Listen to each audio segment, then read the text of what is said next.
मिसळ खायला आलो आणि जी धमाल केली ती तुमच्यासोबत सुद्धा शेअर करणार आहे आज। एवढ्या मोठ्या थाळीत मिसळ बघून आम्ही तर एकदम खुश झालो।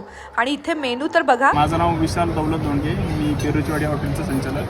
म्हणजे जवळपास त्याला 4 वर्ष आमचे कंप्लीट झालेले आहे। स्पेशलिटी आमची जी लाईव्ह चूल बनवलेली आहे त्याच्यावरती मिसळ ऑथेंटिक मिसळ आपण बनवतो दररोज। नंतर पेरूचे भरपूर पदार्थ आपण आपल्या ग्राहकांना इथे देतो। पेरूचे आईस्क्रीम आलं, पेरूचं ज्यूस आलं, पेरूची लस्सी आलं, पेरूचा चहा पण आपण इन्व्हेंट केलेलं आहे। असे वेगवेगळे पदार्थ आपण आपल्या इथे ग्राहकांना देतोय। रिसेंटलीच आपण बर्ड पार्क आणि बोटिंग पण चालू केलेलं आहे। आणि छान आहे क्लायमेट इथे पाहायला गेलं आणि भरपूर गर्दी आहे, म्हणजे अक्षरशः लाईनीमध्ये उभा राहून आमचा नंबर लागला। आणि टेस्ट पण छान आहे, सो डेफिनेटली इकडे या। मुलांसाठी भरपूर ऍक्टिव्हिटीज आपण चालू केलेले आहे। बलून शूटिंग झालं, रिंगचे गेम झालं, असे कार्निवलचे भरपूर गेम्स आहे।